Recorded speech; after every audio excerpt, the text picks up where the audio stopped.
என் தோல்வியும் எனக்கு எதிரே இருக்கிற சவால்களின் அடிப்படையில் இல்லை. என் ஜெயமும் என் தோல்வியோ என்கிட்ட இருக்கிற பலத்தின் அடிப்படையில் இல்லை. கர்த்தர் என் கூட இருக்கிறார்ன்ற ஒன்று தான் நான் ஜெயிக்கிறதுக்கான பெரிய அத்தாட்சி.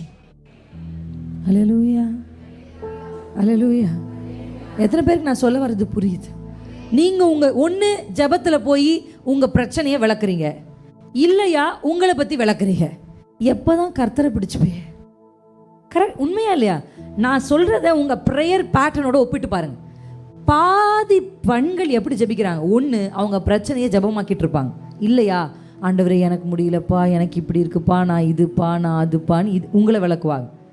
அப்போ எப்போ எழுந்து கர்த்தருடைய நாமத்தை உயர்த்துறது? உங்கள் வாயில் இதை தேவையில்லாத விளக்கங்களுக்கு பதிலாக அவர் சொன்ன மாதிரி பிரச்சனைகளை சொல்லி, ஆனாலும் பெரியவர். அல்லேலூயா. என் கர்ப்பத்தில் பிள்ளை பிறக்காதுன்னு மருத்துவர்கள் சொல்லியிருக்காங்க. இப்போ ஆனாலும் பெரியவர், அற்புதங்கள் செய்பவர், உம்மை போல யாரும் இல்லை. நீங்கள் இப்படி பாடும்போது நீங்கள் நினைக்கிறீங்களா பரலோகம் சும்மா இருக்கணும், கர்த்தர் சும்மா இருப்பார்? சார், மருத்துவர்கள் 1000 சொல்லுவாங்க, அவங்க படித்தது அவங்களுக்கு அதை இன்னொரு மருத்துவர் கற்றுக் கொடுத்துருப்பார். மனுஷன் கற்றுக் கொடுத்தா கருத்து சொல். நானும் மருத்துவத்துறையெல்லாம் படிச்சிருக்கேன், அதனால் எனக்கு தெரியும். நான் எப்படி சொல்கிறேன் இந்த பிரச்சனை தான்ட்டு. நான் ஒரு பேஷண்ட் என் பக்கத்தில் வந்தால் உங்களுக்கு இருதயத்தில் இந்த பிரச்சனை தான் இருக்குன்னு எழுதி கொடுப்பேன். நான் தான் கொடுப்பேன், டயக்னோஸ் பண்ணுவேன் அந்த இருதய பிரச்சனை இருக்குது, இவருக்கு இங்கே இந்த பிரச்சனை இருக்குன்னு எழுதி. இது எப்படி நான் எப்படி எழுதி கொடுக்குறேன்? ஒரு பிரச்சனை நான் எப்படி கண்டுபிடிக்கிறேன்னா, நான் படித்தேன், அந்த புத்தகத்தில் ஒருத்தர் எழுதியிருந்தார். என்ன எழுதியிருந்தார்? இப்படி இருந்தால் பிரச்சனை, இதுக்கு இதுதான் தீர்வுன்னு எழுதியிருந்தார். அதை நான் படித்ததுனால் நான் எழுதுகிறேன். இது மருத்துவத்துறை. ஆனால் மனிதன் சொன்னதை மனிதன் கற்று மனிதனுக்கு சொல்லுகிறான். ஆனால் தேவன் சொன்னதை மனிதன் கற்று மனிதனுக்கு சொல்லதான் கர்த்தர் உங்களை அழைக்கிறாரு. அதான் அனாயிட்டிங். தட்ஸ் அனாயிட்டிங். மனுஷன் சொல்றதையே கேட்டு சொல்லிட்டு இருக்கிறதா? இல்லை. தேவன் என்ன சொல்லுகிறார்? தேவன் என்ன சொல்லுகிறார்? தேவன் சொன்னதை சொல்லுங்க. உங்க வீட்டுக்கு நேராக சொல்லுங்க. ரட்சிக்கப்படாத கணவனுக்கு நேராக சொல்லுங்க. அல்லேலூயா. பிள்ளைகளுக்கு நேராக சொல்லுங்க. வீடு வாசல் இல்லாதவர்களுக்கு வீடு வேணுமா சொல்லுங்க. கர்த்தர் உங்கள் மனதில் வைப்பார், அந்த டைமில் சொல்லுங்க. அப்பா உங்கள் இருதயத்தில் வைப்பார், அதை நீங்கள் சொல்லணும். நான் ஒடுங்கி போவது இல்லை, நான் இப்படியே வாழ்வது இல்லை, என் முடிவு இப்படி அல்ல. என் முடிவு மகிமை, என் முடிவு கனம், என் முடிவு மேன்மை. அல்லேலூயா. எனக்குள் யார் இருக்கார்? என் கூட யார் இருக்காருன்னா கர்த்தர் இருக்கார். அதான் நான் வெற்றி பெறுகிறதுக்கு அடையாளம். ஓடாதீங்க. பிரச்சனை ஒரு சின்ன விஷயம் வந்தோன்னா ஒருங்கி போயிடாதீங்க. ஒரு இதை பார்த்தோன்னா அவ்வளோதான், நான் விட்டுறேன், இதுக்கப்புறம் விட்டுறேன், இதுக்கப்புறம் நான் ஜெபிக்க மாட்டேன், இதுக்கப்புறம் நான் ஊழியம் செய்ய மாட்டேன், இதுக்கப்புறம் நான் இப்படி பண்ண மாட்டேன். எத்தனை நாளைக்கு இதே உங்களுடைய ஆண்டர் ஃபைட் பண்ணியிருந்தா? உங்களை ஒரு ஃபைட்டராக வைக்கலான்னா உங்கள் கூட போராடிய அவர் காலம் முடிதோலே உங்கள் காலம் முடிஞ்சிருச்சு. எப்போ நீங்கள் எழுப்பி யுத்தம் பண்ணுறது? நெகேமியாவின் புத்தகத்தில் சமீபத்தில் நான் ஒரு குடும்ப கூடுகையில் பேசினேன். நெகேமியாவின் புத்தகத்தில் நெகேமியா பார்த்து சொல்கிறாருப்பா, எழும்பி உங்கள் பிள்ளைகளுக்காக யுத்தம் பண்ணுங்க, உன் குடும்பத்துக்காக யுத்தம் பண்ணு. எவனோ ஒருத்த வந்து யுத்தம் பண்ணுவான்னு வெயிட் பண்ணாத, நீ எழும்பி யுத்தம் பண்ணு. குடும்பமாக நின்னாங்க. நெகேமியாவின் புத்தகத்தில் தான் ஃபேமிலியாக ஃபைட் பண்ணாங்க. எதுக்காக தெரியுமா? ஃபேமிலிக்காக. அல்லேலூயா. ஃபைட் பண்ணணும். அவன் 1000 சொல்லுவான், நெகேமியா கிட்ட சொல்லி அனுப்பினான். அந்த வசனத்தை நீங்கள் வீட்டில் வாசிச்சு பாருங்க. நெகேமியா கிட்ட 10 முறை சொல்லி அனுப்பினார்கள் சத்துருக்கள், உன் கதையை முடிப்பேன், நீ கட்டுறதை நான் தடுப்பேன்னு. 10 முறையும் சொன்னதுக்கு அப்புறம் நெகேமியா சொன்னார், யுத்தம் பண்ணுங்கப்பா, வெற்றி தரும் கர்த்தர் நம்மோடு. உங்களுக்கு தெரியுமா, நெகேமியாவின் புத்தகத்தில் அவங்க ஃபைட்டே பண்ணல. என்ன சிஸ்டர் மாற்றி பேசுறீங்க? ஃபைட் பண்ணுங்கன்னு சொன்னார். இவங்களும் ஒரு பக்கம் ஈட்டியை பிடிச்சி நிற்கிறாங்க, ஒரு பக்கம் கட்டுறாங்க. வருவேன்னு சொன்னவன் வரவே இல்லை. இவன் நிற்கிறத பார்த்தே அவன் ஓடிட்டான். நீங்கள் நின்னா போதும், சத்ருவை ஜெயிச்சிடலாம். அதனால தான் பிசாசு உங்களை ஒடுக்கி உட்கார வைக்கிறான். அதனால தான் பிசாசு உங்களை நீங்கள் நின்றுட்டீங்கன்னா நீங்கள் ஜெயிச்சிருவீங்க, அவ்வளோதான் மேட்டர்.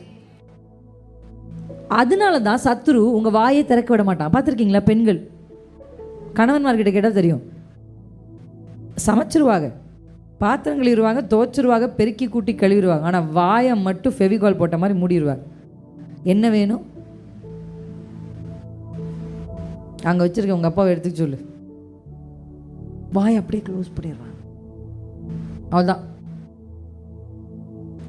முறுக்கு அப்படியே முறுக்கிக்குவோம், நம்ம சீக்கிரமாக டக்கு டக்குன்னு முறுக்கிக்கிறோமில்ல, வாயை அப்படியே அமைத. இதுவே ஒரு பிசாசு தந்திரம் தான். அல்லேலூயா. வாய் திறக்கணும். எனக்கு ரொம்ப பிடிச்சது, பாஸ்டர் லீட் பண்ணும்போது எல்லாரும் பேசுங்க எல்லாரும் பேசுங்க அப்படின்னு எல்லாரும் லீட் பண்ணார். அப்படி தான் என்கரேஜ் பண்ணணும். Church has to grow in speaking. Church has to grow. நீங்கள் பேசணும். நான் நெருக்கப்படுறேன், ஆனால் நான் ஒடுங்கி போக மாட்டேன். ஆனாலும், அந்த வார்த்தை எவ்வளோ அழகு, ஆனாலும் கர்த்தாவே அநேகர் தான். இந்த பக்கம் எப்பக்கம் நெருக்கப்படுறோன்னு எழுதுறாரு. ஆனால் தாவீது எழுதுறாரு அநேகர். பிரச்சனை அதிகமாயிட்டே தான் இருக்குது. இங்கே அப்படி சில பேர் இருப்பீங்க, பிரச்சனை குறையில சிஸ்டர், இன்னும் கூடிக்கிட்டே தான் இருக்குது.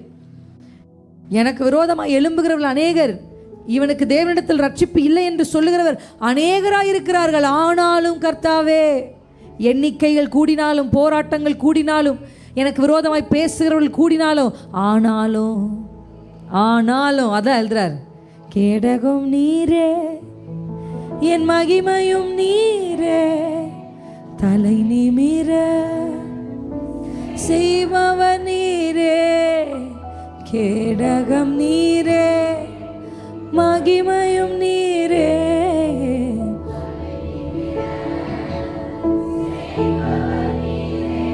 தலை நிமிர செய்பவர், தலை நிமிர செய்பவர் நீரே. அல்லேலூயா, அல்லேலூயா. முதலாவது அறிக்கை. நீங்க ஜெயிக்கிறதுக்கான முதல் படியே உங்க வாயிலிருந்து புறப்படுகிற வார்த்தை.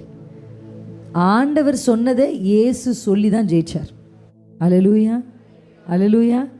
பைபிள் இருக்கிற வசனத்தை நீங்க அறிக்கை செய்து தான் ஜெயிக்கணும். ஆமீன். அறிக்கை செய்து ஜெயமெடுப்பே.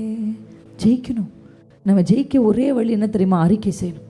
கர்த்தருடைய வசனம், ஆனாலும் கர்த்தாவே, எப்பக்கத்தில் நாங்கள் நெருக்கப்படுறேன்ப்பா, ஆனாலும் நான் ஒடுங்கி போக மாட்டேன். என்னை கீழே தள்ளினாலும் நான் விழுந்து போக மாட்டேன். நீங்கள் அதை சொல்லும் போதே you are giving life to that. Hallelujah. அந்த ஜீவன் அந்த வார்த்தைகளுக்குள்ளே வந்த உடனே 4ஆம் வசனத்தை வாசிக்கலாமா? சங்கீதம் 3:4. நான் கர்த்தரை நோக்கி, எப்படி கூப்பிட்டாங்களா? முணுமுணுன்னு கூப்பிட்டேன்.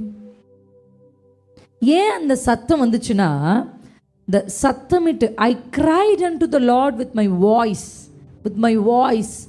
உங்க சத்தம் இடுதல், உங்க சத்தத்தை ஆண்டவர் கேட்க விரும்புகிறார். அல்லேலூயா, ஆமென்.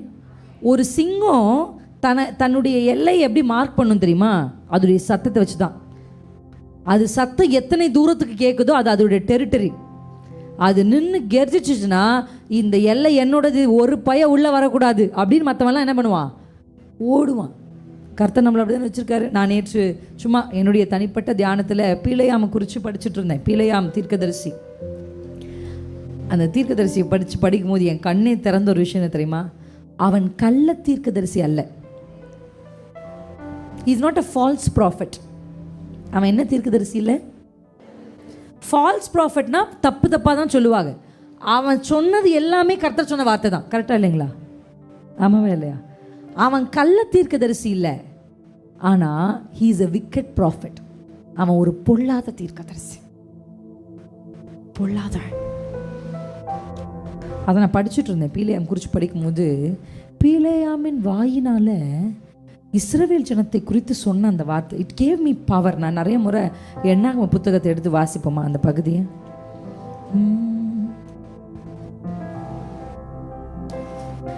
ஃபாதர் அப்பா எல்லாத்தையும் பாட்டாக எழுதியிருக்காரு. ஆனால் நம்ம இந்த 24ஆம் அதிகாரத்துக்கு வந்துடுவோமா? ஓடிவாங்க. 24th chapter numbers, என்னாகமம் 24. இந்த யாக்கோபு 5லேருந்து அப்படியே சொல்லிட்டே வராரா? அவர் சொல்லிட்டே வரும்போது இப்போ வராரு பாருங்க. 8ஆம் வசனத்தை வாசிக்கலாமா? தேவன் அவர்களை புறப்பட பண்ணினார். அவங்க பெலன் எப்படிப்பட்ட பெலன்? காண்டாமிருகத்துக்கு ஒத்த பெலன் அவர்களுக்கு கிடைக்கும். இல்லை, உண்டு. உங்ககிட்ட இருக்கு. உங்ககிட்ட ஆல்ரெடி உள்ள என்ன இருக்கு? பலன் இருக்கு. பலன் இருக்கு, உண்டு உண்டு. அடுத்து வாசிக்கலாமா? அவர்கள் தங்கள் சத்துருக்களாக ஜாதிகளை பட்சித்து எலும்புகளை நொறுக்கி அவர்களை தங்கள் அம்புகளாலே எய்வார்கள். சிங்கம் போலவும் துஷ்ட சிங்கம் போலவும் மடங்கி படுத்து கொண்டிருக்கிறார்கள். அவர்களை எழுப்புகிறவன் யார்? அப்படின்னா என்ன அர்த்தம் தெரியுமா? இவனை எழுப்பி விட்டுறாதடா, அவ எழும்பிட்டானா உன்னுடைய கதை முடிஞ்சிச்சுன்னு அர்த்தம். அல்லேலூயா. இப்படி துஷ்ட சிங்கம் போல. இதை இன்னொரு இடத்துல நம்ம இந்த சிங்கத்தை குறித்து வாசிக்கும் போது அது எப்படி போட்டிருக்கு தெரியுமா? பெண் சிங்கம் போல. தமிழ் அது டைரெக்டாக அப்படி வரல, ஆனால் இங்கிலீஷ் டிரான்ஸ்லேஷன் நான் படிக்கும்போது இட் இஸ் அ லயனஸ்.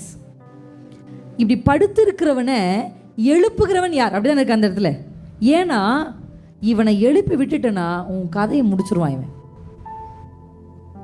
இதை தான் பாராக்கிட்ட பாராக் முன்னாடி நின்று பீலையாம் வழியாக கர்த்தர் சொல்கிறார். ஏன்னா பாராக் இவனை என்ன சொன்னான் தெரியுமா? பாராக் இவனை எப்படி ஜட்ஜ் பண்ணானா, நிறைய பேர் இவங்க பாராக் சொல்கிறான் 22:4 மாடு வெளியின் புல்லை மேய்கிறது போல இப்பொழுது இந்த ஜனக்கூட்டம். அவங்கள எப்படி நினச்சான் தெரியுமா? மாடுன்னு நினச்சான். அப்பா இவங்க மாடு மாதிரி நம்மளை மேய்ஞ்சி போட்டுருவாங்க அப்படின்னு நினச்சான். ஆனால் பீலையம் வழியாக கர்த்தர் பாராக்கிட்ட சொன்னார், என் ஜனம் மாடு இல்லைல்ல, என் ஜனம் சிங்கம், என் ஜனம் காண்டாம இருக்கும். அவனை மட்டும் எழுப்பி விட ட்ரை பண்ணாத, அவன் எழும்புனானா உன் ஜோலியை முடிச்சிருவான். அல்லேலூயா. இன்னைக்கு பிசாசு நீங்கள் எழும்ப விடாமல் அவன் ஏன் பண்ணுறான்னு தெரியுமா? நீங்கள் எழும்புனா அவன் கதை முடிஞ்சிருச்சு. நீங்கள் எழும்புனா உங்கள் வீட்டில் தரித்திரம் முடிஞ்சிருச்சு. நீங்கள் எழும்புனா உங்கள் வீட்டில் சண்டை முடிஞ்சிருச்சு. நீங்கள் எழும்பிட்டீங்கன்னா தலைமுறை தலைமுறையாக உங்களை தாக்குகிற அந்த தாக்குதல் முடிஞ்சிருச்சு. அதனால தான் ஒரு பிரச்சனைக்கு மேலே ஒரு பிரச்சனை, ஒரு பிரச்சனைக்கு மேலே ஒரு பிரச்சனை முடிஞ்சிச்சு நினைக்கும் போது இன்னொரு பிரச்சனையை கொண்டு வந்து உங்களை உட்கார வச்சிருக்கான். சரி பிரச்சனை முடியட்டும் நான் எழும்புறேன் நீங்கள் சொல்லாதீங்க. அந்த பிரச்சனையின் நடுவிலே நீங்கள் எழும்பணும். நீங்கள் எழும்பணும். ஏன்னா நீங்கள் எழுந்தாதான். அதனால தான் பைபிள் சொல்லுது வேதத்தில், தெபோராளாகிய நீ தாயாக எழும்பும் வரைக்கும் தான். அதாவது கர்த்தர் எப்படி வச்சுருந்தாருன்னா, எப்போ இந்த பட்டணத்துக்கு ரட்சிப்பு அப்படின்னு கேட்டால் நீங்கள் இப்போ யோசிச்சு பாருங்க, இந்தியாவுக்கு எப்போ விடுதலை கிடைச்சிச்சு? அந்த பசங்க சொல்லுது, அந்த விடுதலை எனக்கு எப்போ விடுதலை கிடைக்கும்னு சொல்லுங்கள் அப்படின்றீங்களா? ஒரு ஒரு ஒரு இப்போ ஆண்டவர்கிட்ட போய் தெபோராளின் நாட்களில், இப்போ தெபோராளின் நாட்களில், ஆண்டவரே எப்போ தான் இந்த ஜனம் பாவம் ரொம்ப கஷ்டப்படுது, எப்போ இந்த ஜனங்களுக்கு ரட்சிப்பு அப்படின்னா, அவர் இந்த நாள் இந்த நாளிகை இந்த வருஷம்லாம் சொல்லலை. தெபோராள் எப்போ எழும்புறாளோ அது வரைக்கும். தெபோராள் 2026 எழும்புனானா பட்டணங்கள் சரியாயிரும்.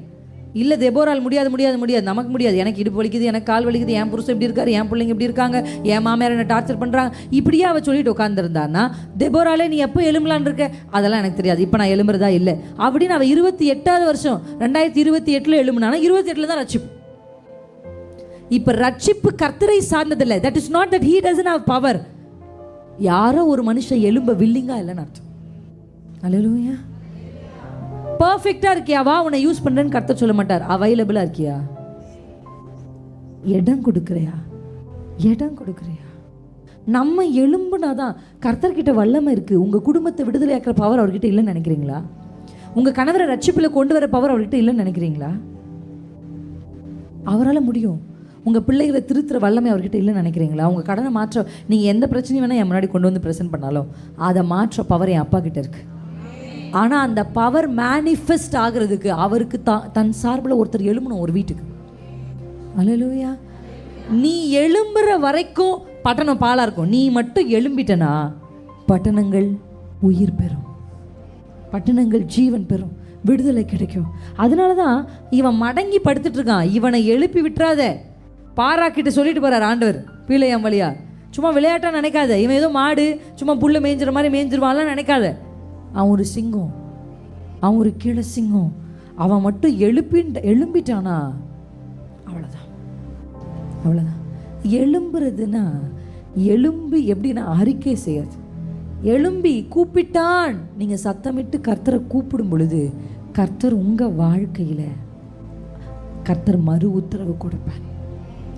நான் உங்களுக்கு சொல்லுவேன், உங்கள் வாயை நீங்கள் விரிவாய் திறக்கணும், ஜெபிக்கணும், ஆவியில் ஜெபிக்கணும். ஆவியில் ஜெபிக்கணும். கர்த்தருடைய ஆவியானவருடைய ஒத்தாசையோடு நீங்கள் ஜெபிக்கணும். இன்றைக்கி நிறைய பெண்கள் வந்து ஜெபிக்கிற பெண்கள் தான். பெண்கள்னாலே ஜெபிக்கிறவங்க தான், அப்படி தான் எல்லாரும் நினைக்கிறாங்க. ஆமாம் தானே? ஆண்கள் அவ்வளோ ஜெபிக்க மாட்டாங்க, பெண்கள் தான் ஜெபிக்கிறாங்க அப்படின்னு நினைப்பாங்க. ஆனால் பெண்கள் ஜெபிச்சாலும் கூட ரொம்ப எஃபெக்டிவாக உங்கள் ஜெபங்கள் இல்லை. எத்தனை பேர் உண்மைன்னு சொல்வீங்க?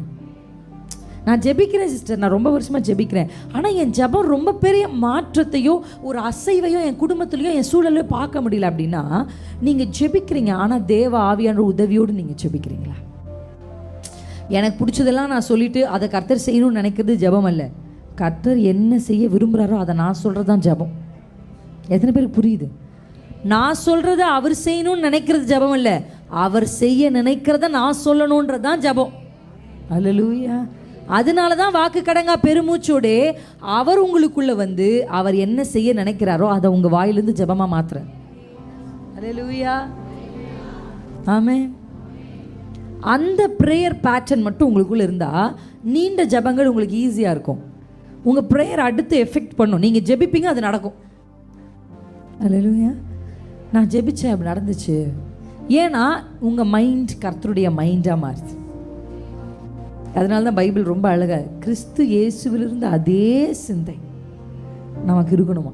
அந்த சிந்தை தான் பெண்களுக்கு ரொம்ப போராட்டமான விஷயம். பார்த்துருக்கீங்களா? இங்கே தான் நம்ம ஃபைட் பண்ணிகிட்டே இருப்போம். ஓரளவுக்கு வாய் கொஞ்சம் கண்ட்ரோல் பண்ணிப்போம், சரி வேணாம் நம்ம பேசினா சண்டை வரும். ஆனால் நம்ம மனசுக்குள்ளே கேட்டிருக்கலாமோ, அதே இடத்துல பேசிட்டு வந்திருக்கலாமோ, இருக்கா இல்லையா? ஒரு வார்த்தையை கேட்டு வந்திருக்கலாமே. வந்துட்டு என்ன பண்ணுறது? புலம்புறது. அங்கே கேட்குறதில்ல, வந்துட்டு என்ன பண்ணிகிட்டு இருப்போம்? புலம்பிட்டு இருப்போம். இப்போ இந்த சிந்தையோடு போராடும்போது தான் நம்ம கையை நம்ம தலைமையில் வச்சு கிறிஸ்துவின் சிந்தை, கிறிஸ்துவின் சிந்தை, கிறிஸ்துவின் சிந்தை. இந்த இடத்துல இயேசு நீங்கள் இருந்தால் என்ன பண்ணியிருப்பீங்க? நான் ஒரு ஆர்டிக்கல் படிச்சுட்டு இருந்தேன். ஏன்னா பிள்ளை கையில், நான் இன்னும் என் குழந்தை வந்து பால் குடிக்கிற குழந்தை கையில் வச்சுருக்கும் போது நான் கொஞ்சம் ஃபோனில் படிப்பேன். பைபிளும் ஃபோனில் படிப்பேன். பைபிள் புத்தகங்களை ஃபோனில் டவுன்லோட் பண்ணி வச்சுருக்கேன். சம்டைம்ஸ் அதையும் படிப்பேன். அப்படின்னா ஒரு ஆர்டிக்கல் படிக்கும்போது இந்த இயேசு சீடர்களுடைய கால்களை கழுவினார். இது நமக்கு தெரியும் இல்லை? இப்போ லெந்து காலங்கள்னால நிறைய சபைகள் இதை வந்து அனுசரிப்பாங்க. இதில் அவங்க கிறிஸ்து இயேசுனுடைய பாடுகளை குறித்து சொல்லுவாங்க. அப்படி அவங்க சொல்லும்போது இயேசு கிறிஸ்து, நான் யோசிக்கிறேன், இயேசு கிறிஸ்து சீடருடைய கால்களை கழுவினார். அவர் என்ன பண்ணுறாரு? அவங்கள கழுவ. இப்போ இது என்ன, எதுக்காக இதை பண்ணுறாரு அப்படின்னா, யூதர்களில் ஒருத்தருடைய கால்களை கழுவுறாங்கன்னு வச்சுக்கோங்களேன், அவங்க தான் இருக்கிறதுலே அடிமட்டமான வேலைக்காரன், லோ கிரேட் வேலைக்காரன் தான் எஜமானுடைய பாதத்தை கழுவான். அதுலேயுமே ஒரு சில கலாச்சாரங்கள் சொல்லுகிறது, யூதர்கள் அடுத்த யூதர்களுடைய கால்களை கழுவ விடாமல் புறஜாதி வேலைக்காரர்களை தான் என்ன பண்ணுவாங்களாம். இப்போ பவுல் வந்து ஐயோ கழுவாதீங்கன்னு சொன்னது வந்து எதிர்க்கல. அவரு, நீங்கள் இதை செய்யலாமா, நீங்கள் இப்படி செய்யலாமா அப்படின்னும் போது கர்த்தர் சொல்கிறார், இல்லை நீ இப்போ எனக்கு இடம் கொடு. யோவான் ஸ்நானன்கிட்ட சொல்கிறார், இப்போ நீ இடம் கொடு. ஐயோ நீர் தானே என்ன ஞானஸ்தானம் கொடுக்கணும், நான் உமக்கு எப்படி கொடுக்குறதுன்னு ஜான் பேப்டிஸ்ட் கேட்கும்போது, இல்லை நீ இடம் கொடு. நான் யோசிக்கிறேன், வானத்தையும் பூமியையும் உண்டாக்கினவர். சும்மா நமக்கு இந்த ஈகோ இருக்குது பாருங்க, அது பொல்லாதது. இந்த உலகத்திலே பிசாசை விட பொல்லாத பெண்கள் இருக்காங்க பூமியில். பார்த்துருக்கீங்களா? சில வீட்டுக்குள்ளெல்லாம் பிசாசு வரவே மாட்டான். ஏன் சொல்லுங்கள்?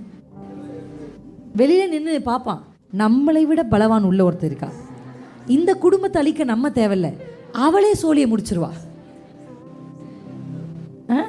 குட்டிச்சாத்தான் நீ கவலைப்படாத, உன்னை விட பவர்ஃபுல்லாக ஒருத்தர் உள்ள ஆல்ரெடி இருக்கா, இந்த வீட்டுக்கு அந்தம்மா போதும், வா நம்ம அடுத்த வீட்டுக்கு போயிடலான்னு போயிடுவான் கூட. உண்மையாக சொல்கிறேன், அது எனக்கு எப்படி சொல்கிறதுனே எனக்கு தெரில. நானும் எதுக்கு நம்ம பெண்களை பற்றி நல்லா பேசணும் நான் நினச்சிட்டு தான் வரேன். கண்ட்ரோல் பண்ண முடியலையே, வாய் வந்துடுது, தடத்தடன்னு வந்துடுது. நானும் ஆண்டவரே ஏற்கனவே சோர்ந்து போய் வராங்க, நீங்கள் அவங்கள அப்படி பேசக்கூடாது, நான் எனக்கு கட்டுப்பாட்டை தாங்க அப்படின்னா ஆண்டவர் அந்த டைமில் டைரெக்டாக இல்லை ரிலீஸ் பண்ணிடுறார். நம்மளே போதும். இதுதான் சுயமுள்ள பெண்கள். பைபிளில் சுயம் செத்தவள் தான் சாதித்தவள். அல்லேலூயா. சுயம் சாகணும். சுயம் செத்தாதான் இயேசுக்கு பின்னாடி வரத்துக்கு கூட தகுதியா. எல்லாத்துக்கும் தகுதி கேட்குறாங்கல்ல. ஒரு வேலைக்கு போனால் என்ன கேட்குறாங்க? என்ன படிச்சிருக்கீங்க? வேலை தேவைன்னு போட்டுட்டு 10, 12 வகுப்பு படித்தவர்கள், தேர்ச்சி பெற்றவர்கள்னு போடுறான். ஒரு வேலைக்கு சேரணுனாலே அதுக்கு ஒரு தகுதியை கேட்குறான். இப்போ அதாவது பெற்றுக்கொள்ளுவதற்கு தகுதி தேவையில்லை, நல்லா புரிஞ்சுக்கோங்க. பிள்ளையாரத்துக்கு தகுதி தேக்கல. சால்வேஷன் ஃப்ரீ, கட் பண்ணி போட்டால் உடனே கூட சண்டை போடுறதுக்கு 4 பேர் வந்துருவாங்க. ஏசு எல்லாத்தையும் இலவசமாக கொடுத்தாரு அப்படின்னு. ஏசு எல்லாத்தையும் இலவசமாக தான் கொடுத்தாரு. பிள்ளை ஆகிறதுக்கு தகுதி தேவையில்லை. பெற்றெடுத்தவர் அவர் பிரசவ வேதனைப்பட்டார் சிலுவையில். அதனால நம்ம லவக்குன்னு வெளியே வந்துட்டோம். அதனால நமக்கு எல்லா சுதந்திரமும் கிடைச்சிச்சு. ஃபைன். பெற்றுக்கொள்ளுவதற்கு தகுதி தேவையில்லை, பின்தொடர்வதற்கு தகுதி தேவை. ஹல்லேலூயா. பெற்றுக்கொண்டே உட்காரலாம். இது எத்தனையோ பணக்கார வீட்டு பிள்ளைகள் பார்த்துருக்கீங்களா? கிடைச்சதெல்லாம் உட்காந்தே தின்னு அழிச்சிட்டான்னு சொல்லுவாங்க, பார்த்துருக்கீங்களா? இன்னைக்கு பாதி கிறிஸ்தவர்கள் சிலுவையில் என் அப்பன் சம்பாதித்த எல்லாத்தையும் தின்னே உட்காந்தே அழிச்சிட்டான். அடுத்த தலைமுறைக்கு மிச்சம் வைக்கணும்னா அடுத்த தலைமுறை என்ன செய்யணும்னா, சிலுவையில் பாடுபட்ட மாதிரி, அவங்க அப்பா மூட்டை தூக்கின மாதிரி, அவங்க அப்பா கடையில் கஷ்டப்பட்ட மாதிரி அடுத்த தலைமுறை கஷ்டப்பட வேணாம். இயேசு சிலுவையில் பாடப்பட்ட மாதிரி நம்ம போய் திருப்பி சிலுவையில் பாடுபட வேண்டாம். அவர் செஞ்சு முடிச்சிட்டாரு. ஆனால் கர்த்தர் வாங்கி கொடுத்ததை சரியான முறையில் பிரயோகிக்கணும்ல. கரெக்டாக இல்லைங்களா? பின் தொடருவதற்கு தகுதி தேவை. ஹல்லேலூயா. அது உலக தகுதி கேட்குது. இப்போ ஆண்டவர் என்ன தகுதி பெருசாக ஒன்றும் கேட்கல. நீ உன் சுயத்தை வெறுத்து, உனக்கு வலது பக்கம் போகணுன்னு விருப்பமாக இருக்கா? எனக்கு இடது பக்கம் போகணுன்னு விருப்பமாக இருக்குது. அப்படியாப்பா? அது நல்லா இருக்குது, சரி பரவாயில்ல, இது கஷ்டமாக தான் இருக்குது, வந்துடுறேன். அதுதான் சுயமே சத்தவள். நீங்கள் என்ன சொல்கிறீங்க? எப்போவுமே நான் சொல்கிறேன், கன்ஃபியூஷன்ஸ் வரும்போது, முடிவு எடுக்க குழப்பம் வரும்போது தேவ சமூகத்தில் போய் கேளுங்க. அப்பா உங்களுக்கு என்ன பிடிக்கும்? என் பிள்ளை இதான் ஆகணும் நீங்கள் சொல்லாதீங்க. என் பிள்ளை என்ன ஆகணும் கர்த்தர் இடத்துல கேளுங்க. அவள் பிள்ளை அதை படித்தா அதனால் என் பிள்ளையும் அதே ஸ்கூலில் படிக்க வைக்கிறேன். போட்டி போட்டு பிள்ளை வளர்க்காதீங்க. இந்த சுபாவத்தை தமிழ்நாட்டில் மாற்றணுன்ற நான். எதுக்கு அடுத்த வீட்டு பிள்ளை செய்கிறத நம்ம செய்யணும்னு என்ன கட்டாயம் இருக்குது? அடுத்தவங்க ஒரு பொருள் வாங்கினா நம்ம வாங்கணும்னு என்ன கட்டாயம் இருக்குது? அது யார் நமக்கு அந்த அந்த அந்த அந்த புத்தியை புகுத்துனான்னு எனக்கு தெரியல. ஏன் நம்ம போட்டி போடுறோம்? பிள்ளைகளை வச்சு போட்டி போடுறது. நம்ம போட்டி போட்டது இல்லாமல் பிள்ளைகளை போட்டி போட வைக்கிறது. ஒரு உடையை வாங்கி கொடுத்தீங்கன்னா அது அந்த பிள்ளைக்கு கம்ஃபர்டபுளாக இருக்கா, அது அந்த பிள்ளைக்கு பிடிச்சிருக்கா, அது அழகாக இருக்கா, அதான் முக்கியமே தவிர எல்லாரும் என்ன நினைப்பாங்க இதுக்கா. இந்த மென்டாலிட்டியை நம்ம பிள்ளைகளுக்குள்ளே விதைக்கிறதுனால அந்த பிள்ளை எப்படி ஆயிடுதுன்னா எல்லாரும் என்ன நினைப்பாங்க, தற்கொலை பண்ணிக்குது. அது ஏன் தற்கொலை பண்ணுச்சு? அதுக்கு படிப்பு வரலன்றதுனால அது தற்கொலை பண்ணல, மற்றவன் என்ன பேசுவோன்றதுக்காக தான் தற்கொலை பண்ணுச்சு. அப்போ இது யார் புகுத்துறது? பெற்றோர் தான். யார் என்ன இது பண்ணால் என்ன? நம்ம கர்த்தருக்கு சுத்தமாக மனசாட்சியோடு நடந்துக்கணும் அப்படின்னு பிள்ளைகளுக்கு வேல்யூஸை கற்றுக் கொடுங்க. எப்போ பார்த்தாலும் பிள்ளை வளர்க்குறதே நிறைய பேர் நான் பார்த்துருக்குறேன். அவங்க அந்த ஸ்கூல்ஸும் நம்மளும் அந்த ஸ்கூலில் சேர்த்துரும். அதுக்கு போட்டி போட்டி நம்ம பண்ணுவோம். நம்ம இதில் இது படிக்க வைப்போம், அவங்க அதை படிக்க வச்சா எதுக்கு போட்டி போடணும்? என் பிள்ளை மேலே உங்கள் திட்டம் என்ன இருக்குது? அவன் பிள்ளை என்ஜினியர் ஆகணும், வெளிநாடு போகணும்னு கர்த்தர் திட்டம் தான். அவன் பிள்ளை ஆகட்டும். உங்கள் பிள்ளை வெளிநாடு போகணும் அவசியம் இல்லை. ஹல்லேலூயா. உங்கள் பிள்ளை மேலே என்ன திட்டம் இருக்குது கேளுங்க அப்பா கிட்ட, அதை பண்ணுங்க. நான் சொல்கிறேன், தேவ சித்தம் செய்கிற மாதிரி இந்த உலகத்தில் ஒரு சேஃப்டியான எல்லை இல்லவே இல்லை. நேற்று ராத்திரியெல்லாம் நீங்கள் என்ன நினைப்பீங்களோ சொல்கிறேன். என் அனுபவத்தை ஏன் தெரியுமா அடிக்கடி சொல்கிறது? அது உங்களுக்கு பிரயோஜனமாக இருக்குன்றதுக்காக தான். நேற்று ராத்திரி அப்படியே இருட்டில் வானத்தை பார்த்து நான் ஆண்டவர்கிட்ட என்ன பேசினேன் தெரியுமா? ஆண்டவரே, எனக்கு என்ன விருப்பம்? குழப்பமாக இருந்துச்சு எனக்கு. அடுத்து என் பிள்ளைய ஸ்கூல் சேர்க்கணும். எந்த ஊர்னே எனக்கு தெரில, எந்த ஊரில் சேர்க்கணும்னு கூட தெரில. நாங்கள் ஊராக போகிறோமா? உங்களுக்கு எந்த ஸ்கூலு, எனக்கு எந்த ஊர் யோசிக்கிறேன். அப்படியே வானத்தை பார்த்து கேட்குறேன். ஆண்டவரத்தில் சொன்னாப்பா, எனக்கு என் கம்ஃபர்ட்டை விட, இப்படி தான் நான் சொன்னேன் அப்பா கிட்ட, என் கம்ஃபர்ட்டை விட உங்கள் சித்தம் தான்ப்பா எனக்கு முக்கியம். அந்த இடத்துல சேர்த்தா என் பிள்ளை கம்ஃபர்டபுளாக இருப்பான், எனக்கும் கம்ஃபர்டபுளாக இருக்கும். ஆனால் அதை விட கஷ்டமாக இருந்தால் கூட உங்கள் சித்தம் என்னமோ அதை நான் செய்ய தயாராக இருக்கிறேன். அப்படி நான் வானத்தை பார்த்து சொல்லிட்டு இருந்தேன். ஆண்டவர்கிட்ட பேசினேன். என் சித்தம் அல்ல உங்கள் சித்தம் நாதா, தருகிறேன் என் குடும்பத்தை. நான் அப்படியே சொல்லி ஜெபம் பண்ணேன். ஆண்டவரே, என்ன உங்கள் சித்தத்துக்கு, என் மைண்டை உங்கள் சித்தத்துக்கு நான் உட்புகுத்துறேன். இப்படி சொன்னேன். நான் என் மனசு உங்கள் சித்தத்து கண்ட்ரோல்குள்ளே ஒப்பு கொடுக்குறேன். என்னுடைய கணவருடைய மைண்டை உங்கள் சித்தத்தின் கண்ட்ரோல்குள்ளே ஒப்பு கொடுக்குறேன். என் அத்தை மாமாவோட மைண்டை உங்கள் சித்தத்துக்குள்ளே ஒப்பு கொடுக்குறேன். நாங்கள் எல்லாருமே ஏக மனசாக உங்கள் சித்தத்தை செய்கிறதுக்கு நான் என்னை விட்டு கொடுக்குறேன் அப்படின்னு நான் ஒரு ரீசரண்டர் பண்ணி ஜெபம் பண்ணேன். நாங்கள் ஏகமாக உங்கள் சித்தத்தை செய்யணும்ப்பா. ஹல்லேலூயா. கிறிஸ்து இயேசுவில் இருந்த சிந்தையை ஒரே வசனத்தை காமிச்சு நான் முடிக்கலாம். Thank you Holy Spirit of God. எடுத்து வாசிக்கலாமா? ரோமர்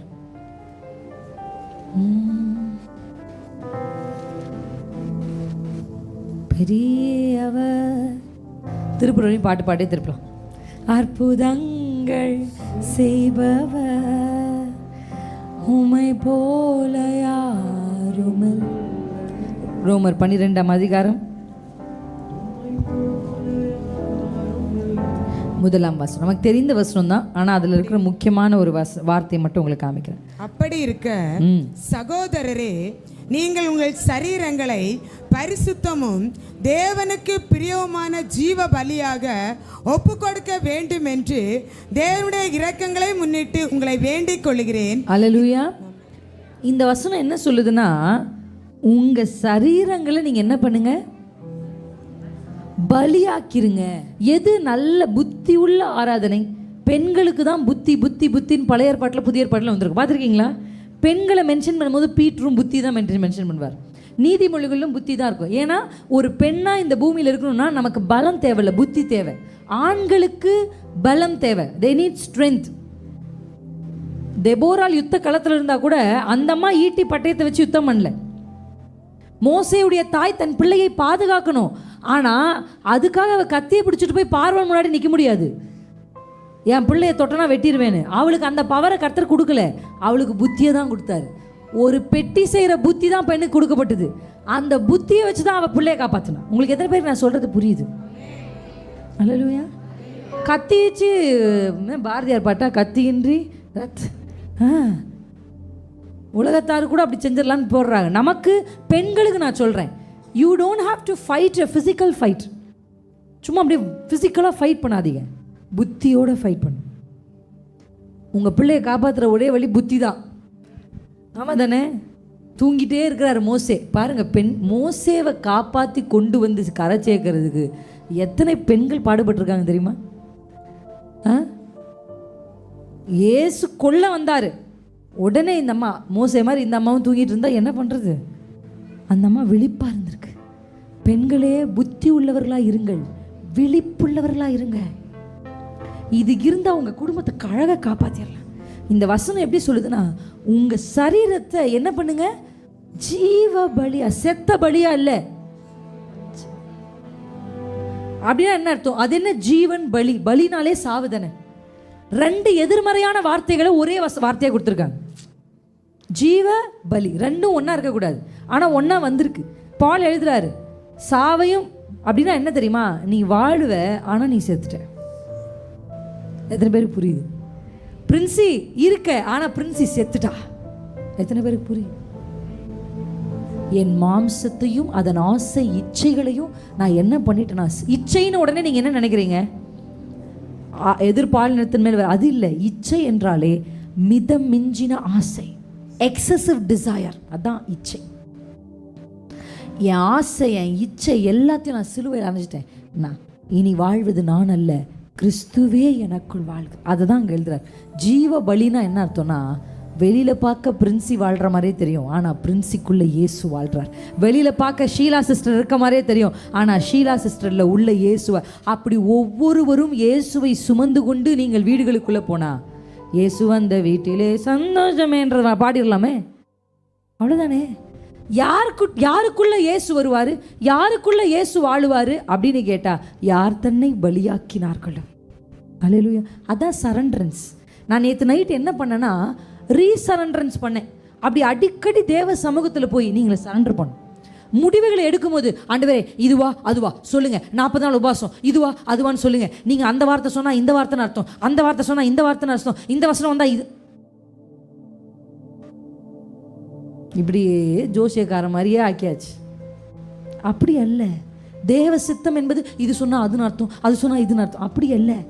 தேவ சித்தம் குழப்பங்கள் வரும்பொழுது ஒருத்தன் தன்னை பலியா கொடுத்திருந்தானா, அடுத்த வருஷத்தை வாசிங்க, என்ன அழகு. பவுல் எவ்வளவு அழகாக எழுதி முடிச்சிருக்காரு. நீங்கள் இந்த பிரபஞ்சத்திற்கு ஒத்த வேஷம் தெரியாம, எப்ப பார்த்தாலும் பக்கத்து வீட்டுக்காரங்க கூட கம்பேர் பண்ணாம, கூட பிறந்த அக்கா தங்கச்சி கூட கம்பேர் பண்ணாம, எப்ப பார்த்தாலும் ஒத்து ஒத்து ஒத்து ஒத்து ஒத்து பார்க்காம. அடுத்து வாசிப்போம். தேவனுக்கு நன்மையும் பிரியமும்.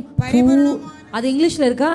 அந்த word can you just please second? Okay, அதில் எப்படி இருக்கு பாருங்க. 3 good, acceptable and 3rd word perfect அப்படின்னு நினைக்கிறேன். தேவனுடைய சித்தம் எப்படிப்பட்டதுன்னா குட், நல்லது. ரெண்டாவது அக்செப்டபிள், தேவனுக்கு நன்மையும் பிரியமும் பரிபூரணமான சித்தம் இன்னதென்று பகுத்தறியத்தக்கதாக மனம் புதிதாகிறதுனாலே. அல்லேலூயா. சூழ்நிலைமை சிந்தை, இதுதான் இன்னைக்கு நம்ம பேசின டைட்டில் வச்சுக்கலாம். சூழ்நிலையும் சிந்தையும். நெருக்கப்பட்டோம், உள்ள எங்களை ஒடுக்க முடியல. புரியுதா உங்களுக்கு நான் சொல்றது? சூழ்நிலை எப்படி இருக்கு, சிந்தை எப்படி இருக்கு? சங்கீதம் 3ல் சூழ்நிலை எப்படி இருந்தது, சிந்தை எப்படி இருந்தது. சிந்தை எப்படி இருக்கோ அப்படிதான் அறிக்கை இருக்கும். சிந்தை எப்படி இருக்கோ அப்பதான் ஜபமும் இருக்கும். இன்னைக்கு நம்ம ஜபம் மாறணும், நம்மளுடைய அறிக்கை மாறணும்னா சிந்தை மாறணும். சிந்தை மாறணும்னா என்னையே தருகிறேன். சிந்தை மாறணும்னா நம்ம சாகணும், அவ்வளோதான். ஏன் இப்படியே நான் யோசிக்கிறேன் சிஸ்டர், செத்துரு. கையை வச்சு சொல்லுங்க, நீ என்ன நினைக்காத, நீ ஒரு திட்டம் போடாத. அப்படி நீங்கள் மட்டும் நினச்சிங்கன்னா உங்கள் mind will become the mind of Christ.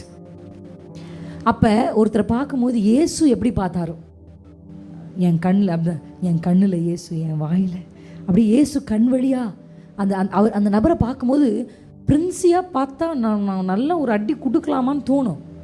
இயேசு கண் வழியாக பார்த்தா எப்படி இருக்கும்? கோவம் வரும். என்ன இப்படி இருக்காங்க, ஏன் இப்படி பண்ணுறாங்க? எனக்கெல்லாம் அப்படி இருந்திருக்கு சின்ன வயசில். அப்படியா, எனக்கு அவ்வளோ கோவம் வந்துருச்சு. நம்ம நன்மை செஞ்சோம்ல அவங்களுக்கு, நம்ம அம்மா அவங்களை எப்படி பார்த்துக்கிட்டாங்க, ஆனால் நமக்கு இப்படி செஞ்சாங்களே. அந்த அங்கிளோ அந்த குடும்பமும் அப்படி கிராஸ் எங்கேயாவது பண்ணிட்டாங்கன்னா எனக்கு கோவம் வரும். போய் நின்று கேட்கலாமா, சண்டை போடலாமான்னு இருக்கும். மனசு அப்படியே கொதிக்கும். பிரின்ஸியாக நினச்சா அப்படிதான் இருந்துச்சு. ஆனால் என்றைக்கு இயேசுக்கு என் வாழ்க்கை நான் அர்ப்பணிச்சனும், அந்த நபர் இன்னைக்கு என் முன்னாடி வந்து நின்னா கூட அவங்களுக்காக ஜெபிக்கணும், அவங்களுக்காக ஆண்டவர்கிட்ட பரிந்து பேசணும். அதுக்கப்புறம் என் மைண்ட் எப்படி மாறிச்சுன்னா, ஆண்டவரே அவங்க பாவம்ப்பா, அவங்கள விட்டுருங்கப்பா. என் கண்ணீருக்கும் எங்கள் அம்மா கண்ணீருக்கும் அவங்ககிட்ட நீங்கள் நியாயம் தீர்க்காதீங்க, அவங்களுக்கும் பிள்ளைகள் இருக்குது, அவங்க நல்லா வாழட்டும் அப்படின்னு ஜெபிக்கிற மனசு ஏசப்பா எனக்கு கொடுத்தார். ஹல்லேலூயா. அது பிரின்ஸியா? என்ன பிரின்சிஸ்டர் ரொம்ப நல்லவங்களா? இல்லை. நீங்கள் கேட்டுக்கோங்க உங்கள் பேரை சொல்லி, நம்ம என்ன நல்லவங்களா? இல்லை. நம்ம செஞ்சிட்டோமா? இல்லை. கிறிஸ்துவின் சிந்தை மாறிடுச்சு.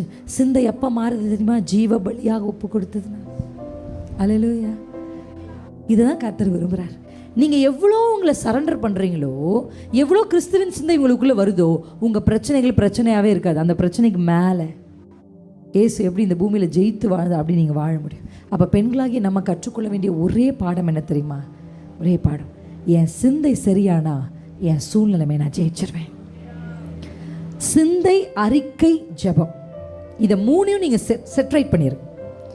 உங்களால் பெருசாக ஃபைட் பண்ண முடியாது, ஆனால் இந்த ஃபைட் புத்தியில் நீங்கள் பண்ணுற யுத்தம் இருக்குது பாருங்கள். பைபிளில் பெண்களை எடுத்துக்கோங்க சிஸ்டர், நீங்கள் எந்த பெண்கள் வேணா எடுங்க. இந்த பெண்கள் ஜெயிச்ச பெண்கள் எல்லாம் புத்தியில் ஜெயிச்சவங்க. இதுதான் புத்தி உள்ள ஆராதனை. புத்தியை நம்ம வர வைக்கணும்னா நம்ம எவ்வளோ நம்மளை அர்ப்பணிக்கிறோமோ அவ்வளோ ஆண்டவர் நம்ம டேக் ஓவர் பண்ணுவோம். பரிசுத்த ஆவியில் அபிஷேகம் பெற்ற இந்த பெண்கள் நான் எல்லாரையும் பார்க்குறேன். நீங்கள் எல்லாம் நல்லா அபிஷேகம் பெற்றிருக்கீங்க, அந்நிய பாஷை பேசுகிறீங்க. ஆனால் இது வரைக்கும் பரிசுத்த ஆவியான உங்கள் வாய்க்கு தான் இடம் கொடுத்துருக்கீங்க. உங்கள் கண்ணில் இடம் கொடுங்க, உங்கள் கையில் இடம் கொடுங்க, உங்கள் காதில் இடம் கொடுங்க, உங்கள் மனசில் இடம் கொடுங்க. நீங்கள் எவ்வளோ இடம் கொடுக்குறீங்களோ, நீங்கள் எந்த ரூமை திறந்து விடுறீங்களோ அந்த ரூமுக்குள்ள ஆவியானவர் வருவார். ஒரு சிலர் ஹால் வரையும் தான் கொண்டு வருவோம், அவங்கள ஹால்லே அனுப்பிச்சிருவோம்.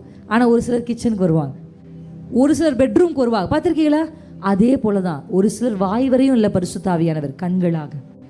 இப்படி நீங்கள் இடம் கொடுத்தா எல்லா அறைகளையும் அவர் ஆட்கொள்ளுவார், எல்லா உணர்வுகளையும் அவர் ஆட்கொள்ளுவார், எல்லா சிந்தைகளையும் அவர் ஆட்கொள்ளுவார். அல்லேலூயா.